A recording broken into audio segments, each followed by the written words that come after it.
아유, 한참 오랫동안 기다리신 거래량 강의를 해볼게요, 여러분. 준비 진짜 많이 했고요. 부족한 거 없이 준비했다고 생각합니다, 나름. 자, 제가 생각했을 때 차트에서 제일 중요한 거는 거래량입니다. 다른 거는 다 스캠이에요. 가격, 캔들, 이런 것들은 전부 다 거래량에서 나오는 부차적인 시각적 표현 방법에 불과합니다. 다 그냥 얘네는 깍두기입니다. 제가 써놨죠. 거래량 더하기 속도, 시간이 캔들 길이기 때문에 거래가 발생하는 모든 자산들은 거래량이 가장 중요합니다. 다 필요 없어요. 거래량이 제일 중요해요. 거래량이 없으면 캔들이 생성 자체가 안 되죠. 그래서 여기에 거래량 플러스 속도라고 해놓은 건데, 캔들이 생성이 안 되니까 그냥 가만히 있잖아요. 가격이 의미가 없어지잖아요. 마치 그런 거죠. 요즘에 뭐 아파트 호가가 뭐 50억 이래요. 아무도 안 사는데 그 호가가 무슨 의미예요? 호가창에 50억에 물량 하나 띡 올라와 있고 아무도 안 사는데, 체결이 안 되는데, 그럼 차트에 찍히지도 않죠. 차트에 안 찍힙니다. 그냥 호가에 올라가 있는 거지.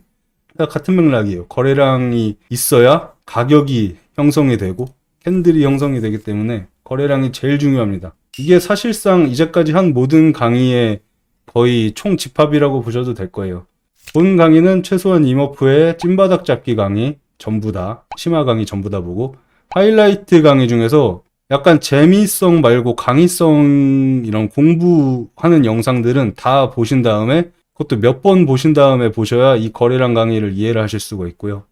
기존 강의들에서 많이 받았던 거래량 위주 질문들을 이제 가지고 작성을 한 강의입니다. 그 기존 강의들에서 교과서적으로 제가 구별할 수 없다고 말했던 휩소 있죠, 휩소. 그 페이크 무빙. 페이크 무빙을 어느 정도 구별할 수 있는 법이 나와 있어요. 왜냐면 휩소는 거래량 말고는 판단할 수 있는 방법을 저는 아직까지 못 찾았습니다.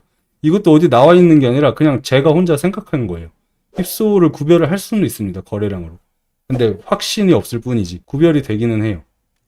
우리는 매매를 할 때 남들보다 조금이라도 더 높은 확률의 진입 자리를 찾아 수익을 발생시키는 트레이더이며, 전 세계의 모든 방법들 중에서 거래량이 가장 중요하고 확률이 높다는 걸 알아야 됩니다. 가장 확률이 높아요, 거래량이. 다른 것들 뭐가 나와도, 무슨 매매법 뭐 어쩌고저쩌고 해도 거래량이 제일 확률이 높습니다.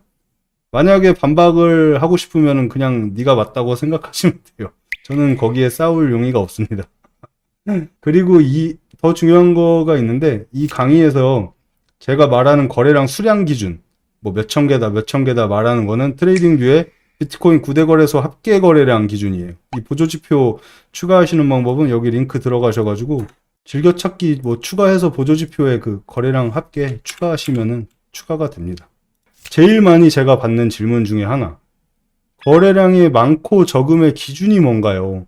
거래량이 이게 많아 보이는데 저는 맨날 가끔 아니라 그러고, 적어 보이는데 많다 그러고 그러잖아요. 거래량이 터질 때 사라 그러는데, 뭐 오르는 중이면은 팔거나 숏을 치라 그러고, 아래로 떨어지고 있는 중이면 롱을 사거나 뭐 현물 매수를 하라고 하는데, 그 기준을 전혀 모르겠다. 5분봉에 2000비트 정도 터지면은 많이 터진 거냐, 적게 터진 거냐, 이 질문을 되게 많이 하세요. 여러분들도 많이 보셨죠?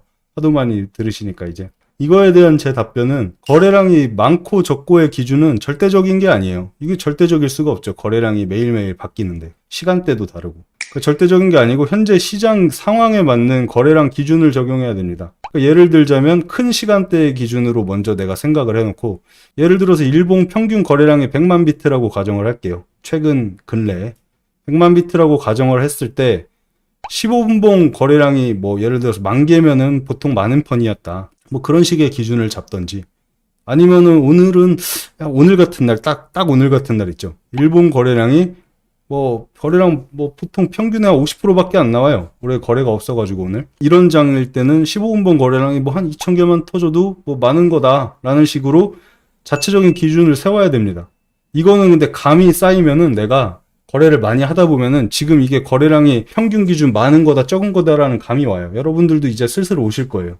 다 알아서 이제 하시니까. 그 한마디로 말하자면, 장이 좋고 등락이 크면은 당연히 거래량이 훨씬 많아야 되고, 웬만큼 터져서는 거래량 터졌다고 말할 수가 없는 거죠. 거래량 진짜 많은 대상승장이나 대폭락장 같은 경우에는. 장이 안 좋으면은, 지금 같을 때 안 좋을 때는 적은 거래량으로도 등락을 만들 수가 있습니다.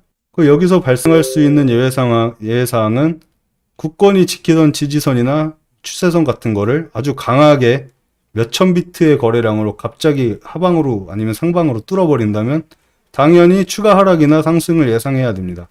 이거는 찐바닥 잡기나 심화 강의만 보셨어도 다 아시는 내용이시죠. 근데 이거 너무 복잡하다. 너무 복잡한데 어떻게 하냐 했을 때는 그냥 이렇게 생각하시면 돼요. 이걸 가장 쉽게 할 수 있는 팁으로는 한눈에 보이는 차트에서 뭐 몇 분봉이 됐든 상관없는데 한눈에 내가 볼 수 있는 차트에서 직전 앞에 보이는 거래량, 직전 캔들들 거래량 평균 대비해서 5배 이상 나오면 보통 거래량 터졌다고 봐도 좋아요. 터지기 시작한다거나 터졌다고 보시면 좋습니다. 이게 무슨 말이냐면 이거 앞전 강의에서도 복귀 차트에서 썼던 예제인데 이거 엄청 대폭락할 때 있잖아요. 10,000불빔, 15,000불빔 나왔었던 거. 그 앞장에서 서술했듯이 한눈에 볼 수 있는 차트.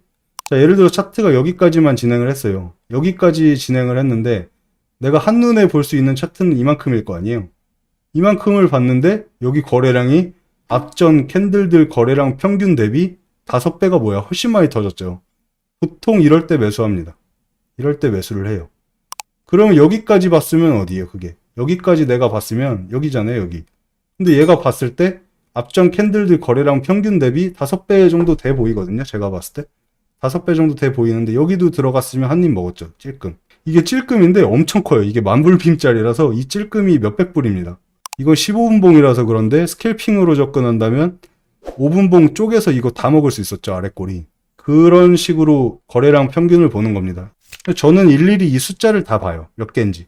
지금 현재 진행되고 있는 캔들의 거래량이 몇 개가 올라가고 있는지 저는 옆에 이 라벨을 봅니다. 그냥 숫자로 봐요, 저는. 이것도 물론 캔들로도 보는데 캔들 길이로도 보는데 숫자로도 봅니다. 그리고 다음 질문. 그러면 거래량이 터지고 있는 건 좋은데 진입은 도대체 어디서 하나요? 캔들에서 하니, 꼬리 끝에서 하냐, 몸통에서 하냐, 아니면 캔들 마감하고 하냐? 이 질문이 거의 넘버 2로 많아요. 이제까지 제가 받은 질문 중에. 근데 이머프 기준은 저는 모든 진입은 거의 다, 제가 봤을 때 90% 이상입니다. 캔들 진행 중에 푸른봉 아니면 풀량봉이 진행 중일 때 캔들 마감 전에 들어갑니다. 왜냐면 그냥 최고 바닥을이나 최고 고점에서 숏을 치기 위해서. 진행 중에 들어가야지 최고점을 잡잖아요. 최저점이나.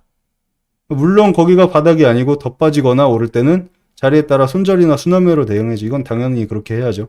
가끔 이렇게 폭락이나 폭등하고 있는 걸 들어가다 보니까 저도 이렇게 느껴요. 가끔 몸에 휘발유 끼얹고 라이터 켜는 느낌이 나요. 저도. 무서우니까. 저도 그런 느낌이 들긴 하는데 아직까지는 잘 살아있는 편입니다. 보시다시피. 원래 마감하고 들어가는 게 정석이긴 해요. 지금까지 강의 잘 따라오시는 분들은 아시겠지만 거래량 터졌다고 무조건 섭치고 분신하듯이 들어가자 하고 들어가는 건 당연히 안 되고 이런 미친 듯한 거래량이 터지면서 캔들이 계속 진행을 하고 있어요. 하락이든 상방이든 계속 진행을 하고 있는데 들어가도 되는 자리인가 안 되는 자리인가 구별을 할 줄 알아야 돼요. 지지선이나 저항선이 있던지 피보나치가 있던지 추세선이 있던지 그것도 아니면 제자리에서 캔들이 멈추면서 거래량만 올라가던지 이런 식의 기준이 있어야 됩니다. 기준이 없으면은 이건 미친 짓이에요. 기준 없이 거래량 터지고 풀 음봉이 막 뜨고 있다. 이거 들어가자 바닥이다 하고 들어가면 그거는 미친 짓이야. 그거는 진짜 섭지고 불 속에 들어가는 거랑 같은 짓이죠. 그래서 이 캔들이 진행 중에 들어가는 것도 리스크도 리스크지만 자리를 잘 봐야 돼요. 그만큼 거래량도 잘 봐야 되고 거래량이 터지다가 멈추는지 아니면은 제자리에서 터지고 있는지 계속 아니면은 거래량 없이 빠지고 있다가 갑자기 밑에서 매수벽 깨는 거래량이 터지고 있는지 이거를 봐야 됩니다. 잘 봐야 돼요. 그 밑에 것도 좀 연관되는데 매수하는 거래량과 매도하는 거래량을 어떻게 구별하고 이 질문도 꽤 많아요. 어느 거래소에서 상승이나 하락을 주도하는지 어떻게 아나요? 이 질문도 되게 많죠. 매수나 매도가 어느 쪽이 더 강한지는 호가창이랑 체결창을 보는 게 제일 정확해. 그런데 그렇긴 한데 이런 만불빔 같은 대폭락이 나오면은 저거 볼 정신이 없죠. 그렇기 때문에 그걸 차트에서 가격 캔들이랑 거래량 캔들 2개 있죠. 저걸로 보고 판단하는 수밖에 없습니다. 이거는 필수 시청 영상 이 거래량 호가창으로 차트에서 호가창을 유추하는 방법이었나? 제가 영상 올려놓은 거 있죠. 이거를 꼭 보셔야지 이해를 하실 거예요, 아마. 이걸 보셔도 이해를 못 하실 수도 있어요. 근데 뭐 이해하실 때까지 보시는 수밖에 없습니다. 그리고 또 한 가지 체결창이 이거죠. 트레이드 히스토리. 이 체결창, 체결된 결과값들 보여주는 거. 이 체결창에서 빨간색이 있고 파란색이 있는데 빨간색이 뜨는 거는, 빨간색으로 수량 뜨는 거는 숏을 시장가로 들어갔거나 롱을 시장가로 청산한 게 빨간색으로 뜨죠.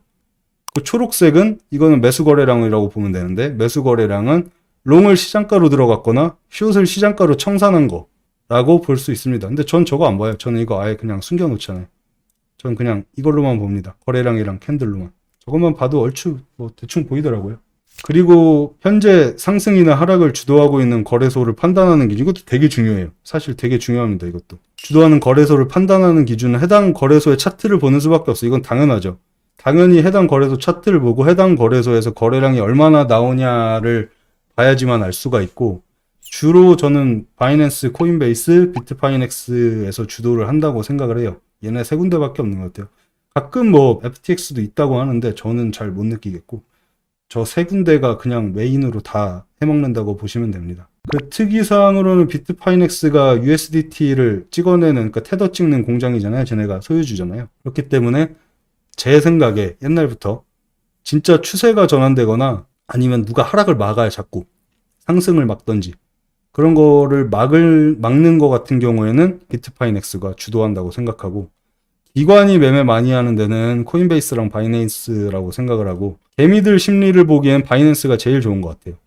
근데 코인베이스도 작년에 연말에 좀 나쁘지 않았고요. 주로 그렇다고 생각을 합니다. 다음 질문은 거래량 없는 등락은 그럼 어떻게 대처하나요? 거래량이 없는데 등락이 큰 경우가 있어요.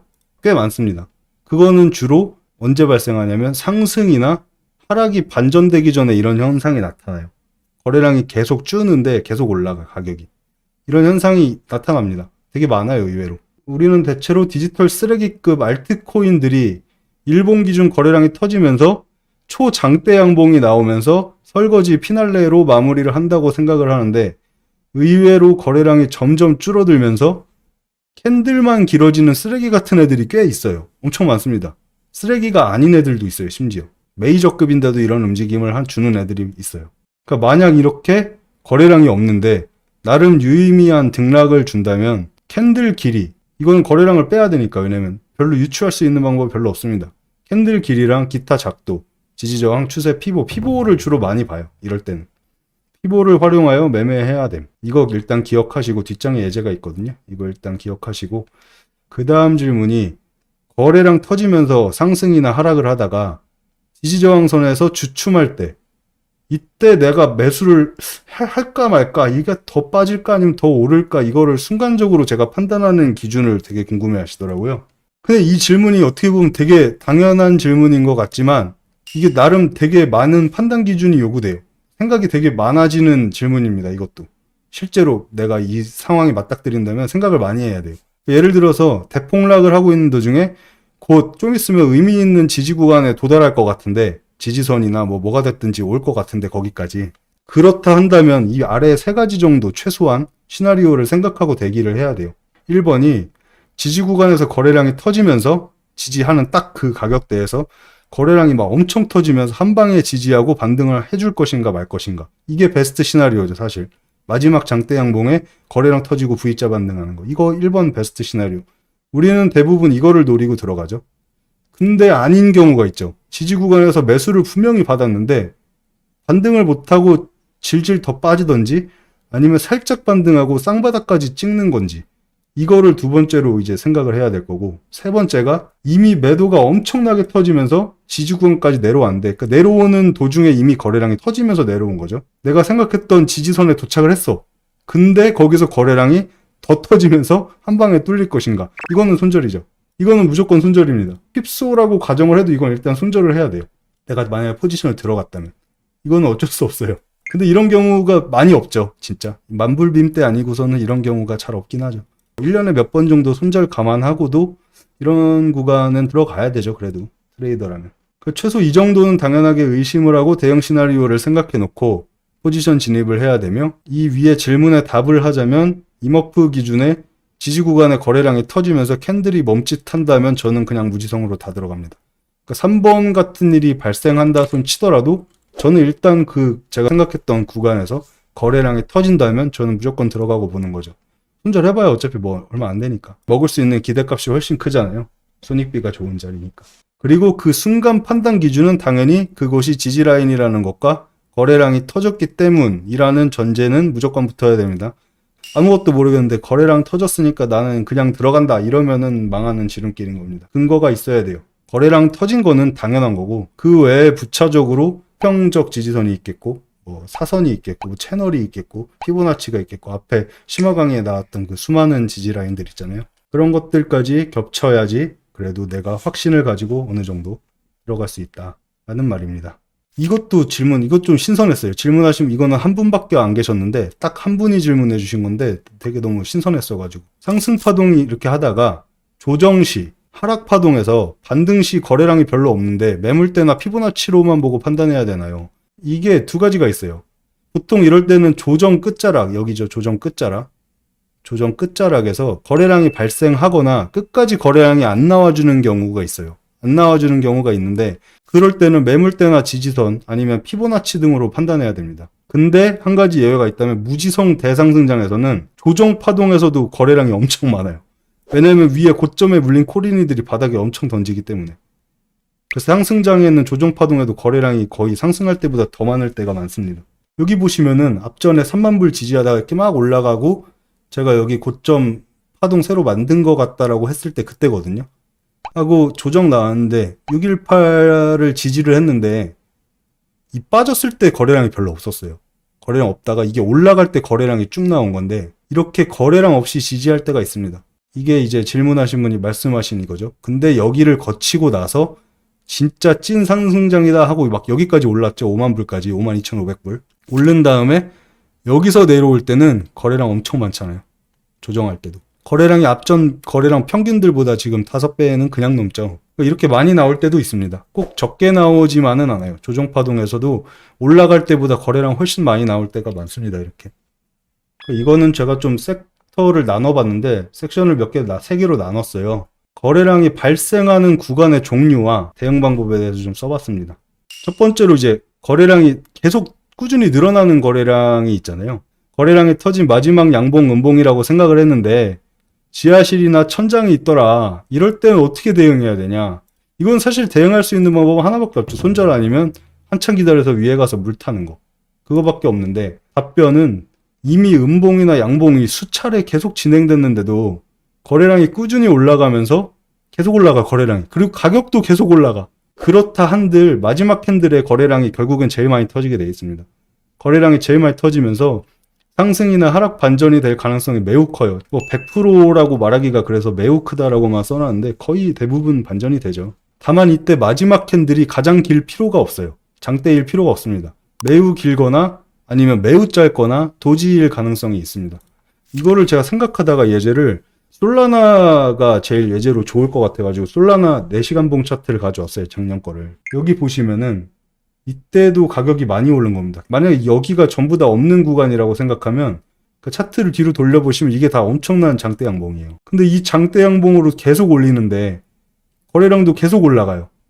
그럼에도 거래량이 터졌을 때 하락 반전이 됐잖아요. 제일 많이 터졌을 때 하락 반전 됐고 여기 같은 경우에는 거래량 좀 줄었는데 이제 다이버전스가 뜨기 시작하겠죠. 가격 올라가는데 거래량 줄면서 뜨니까 캔들이 엄청 짧아지면서 제자리에서 거래량 터지고 하락 반전되고 또 올라가. 또 올라가는데 거래량 또 터지고 또 도지야.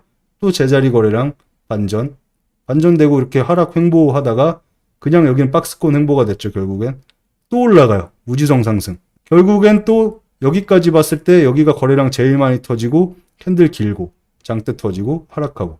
근데 또 올라가. 또 올라가는데 결국에 어떻게 돼요? 거래량 제일 많이 터지고 쭉 빠지고 또 올라가다가 여기는 떨어지고 거래량 빠지고 하락 반전했다가 또 올라가. 또 올라가다가 또 장대에 거래량 또 제일 많이 터지고 또 떨어지고 이때는 거의 뭐 반타작 났죠. 그러니까 이렇듯이 거래량이 계속 터지면서 계속 올라가는 거 이럴 때가 있어요. 진짜 무지성 상승 장대 이런 경우가 되게 많은데 그렇다 한들 거래량 터지면서 계속 양봉을 줘도 결국엔 거래량 제일 많이 터질 때 하락 반전을 줍니다. 저 이때도 솔라나 숏 다 들어갔잖아요. 이렇게 터지면 들어가야죠. 누군가 던지고 있다는 소리니까. 그럼 계속 늘어나는 거래량이 아니라 계속 줄어드는 거래량이 있어요. 이거 방금 앞장 솔라나 차트 하락 반전할 때 차트인데 거래량이 계속 줄어드는데 가격이 계속 올라가. 이때가 진짜 사람 미치거든요. 바닥 고점이라고 생각하는 중요 지지저항 구간에서 거래량 줄어드는 것으로 상승이나 하락이 끝났다는 걸 어떻게 알 수 있나요? 이거는 근데 사실상 다이버전스죠. 제가 생각하기에는 거래량 없이 천천히 오르거나, 지금 거래량 천천히는 아니에요. 솔직히 천천히는 아닌데 코인이라고 따졌을 때 천천히라고 볼 수도 있겠죠. 이렇게 거래량이 계속 빠지면서 이렇게 계속 오르는 장에서, 다만 질문과 같이 이곳에 지지 저항이 있다면은 트레이더로서 당연히 한 입 정도 먹기에 진입할 가치는 충분하죠. 거래량이 없어도 충분하다. 등락만 있으면은. 얘는 지금 피보를 다 지키면서 가잖아요. 618, 100%, 1382 다 지키고 갔어요. 거래량이 이렇게 빠지면서 가격만 올라가는데도 지킬 건 다 지키고 갔습니다. 이게 딱 그 구간입니다. 앞장에서 제가 말씀드렸던 거래량이 줄면서 캔들만 길어지는 쓰레기 같은 친구들 중 한 명인 우리 솔라나. 그 앞장의 설명처럼 거래량이 없는데 이런 유의미한 등락을 준다면 캔들 길이나 기타 작도, 뭐 이런 피보나치 작도가 됐든지 이걸 채널로 본다든지 뭐 그런 기타 작도들을 활용해서 충분히 매매를 할 수는 있습니다. 재밌죠? 이 정도 등락 나오면 사실 거래량 많이 없어도. 그 세 번째가 이제 제일 중요한 제자리 거래량. 제가 생각했을 때는 이 강의에서 제일 중요한 게 제자리 거래량이에요. 제자리 거래량을 잘 보다 보면은 휩소를 판단할 수 있습니다. 어느 정도는. 100% 휩소는 완전히 알 수는 없는데 느낌이 딱 옵니다. 그 질문하신 게 지지 저항선을 한순간 돌파하고 장대 캔들 진행 중에 갑자기 캔들이 멈추면서 제자리 거래량이 미친 듯이 터지면서 올라갑니다. 이럴 땐 어떻게 해야 될까요? 이런 경우가 나오면은 강력한 상승이나 하락 반전 시그널이에요. 그러면서 올리거나 내렸던 가격을 그대로 원상복귀 시켜버립니다.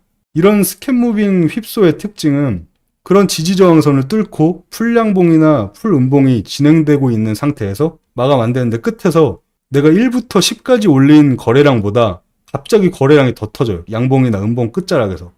가격은 멈춰 있는데 거의 막 등락이 얼마 없는데 캔들이 부르르르 떨면서 거래량은 올리거나 내릴 때보다 몇 배나 많이 터져요. 그 양봉이나 음봉 끝자락에서. 그게 여기입니다. 지지선이잖아요. 딱. 지지선 이렇게 딱 그어놓고 뚫었나 했는데 다 말아 올렸잖아요. 거래량 보세요. 몇 배 이거 한 20배, 막 30배 될 것 같거든요. 뚫었나? 라고 하는 순간 다 말아 올리죠. 고점, 여기 직전 고점. 후 뚫었나? 하자마자 거래량 한 20배 막 터지면서 다시 다 말아내리는 이런 거. 이게 그러니까 휩소의 특징이 제자리 거래량이 엄청 터져요. 어마어마하게 터집니다. 근데 물론 이럴 때도 그냥 빠질 수도 있죠.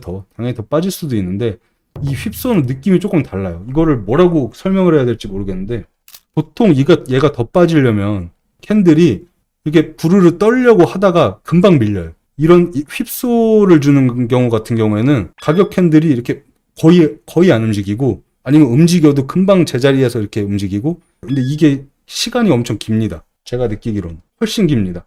계속 빠지는 거에 비해서. 그래서 이게 사실 되게 중요해요. 이 휩소 거래량 구별하는 게 엄청 중요합니다. 비단 휩소 때문에 중요한 것만은 아니더라도 바닥이나 고점 잡을 때도 우리가 거래량 아래에서 제일 많이 터질 때 그거 캐치해가지고 잡잖아요. 사실상 그거의 응용 버전이라고 생각하시면 되는데 얘는 조금 어렵죠, 더. 근데 경험이 좀 쌓이다 보시면은 이해가 되실 거예요. 이것도 그렇게 어렵지 않아요. 근데 그 훨씬 긴 느낌이 누가 여기다 매수벽을 박아놔가지고 그걸 뚫면서 얘가 버티는 느낌이 아니고 누가 계속 매수벽을 계속 리필하거나 실시간으로 계속 사는 느낌이에요. 매수벽이 박혀 있으면은 안 움직이잖아요, 가격이. 예를 들어서 여기가 4만 불이면은 4만 불에 내가 매수벽이 10,000개 박혀 있었으면 가격이 4만 딱 고정돼 있고 거래량만 올라가야 되는데 이런 부르르 떨리는 경우 같은 경우에는 매수벽도 있고 매수벽이 심지어 뚫려도 상관없어요. 뚫려도 그 자리에 매수벽이 계속 들어오는 느낌? 매수가 계속 들어온다? 이런 느낌이에요, 좀. 그 캔들의 등락이 움직임이 있어요. 그 정적으로 매수벽 박혀 있는 데에 집어던지는 느낌이랑 다르죠. 실시간으로 동시에 매수와 매도가 치고받는 게 실시간으로 그 자리에서 계속 해당 호가 주변 호가에서 계속 움직이는 거죠. 계속 채우면서 시장가로 계속 사면서 엄청 집중해서 봐야 돼요. 가격 캔들이랑 이 거래량 캔들을 엄청 집중해서 봐야 됩니다. 실제 숫자를 봐야 돼요. 이 가격 캔들 숫자랑 실제 체결된 거래량 숫자를 실제로 봐야 됩니다. 끝났나? 끝났습니다. 목이 벌써 가네요. 얼추 그래도 많이 커버한 것 같네요. 거래량 관련해서는 제가 봤을 때는 수치화하거나 말로 설명할 수 없는 것들 빼고는 다 한 것 같거든요.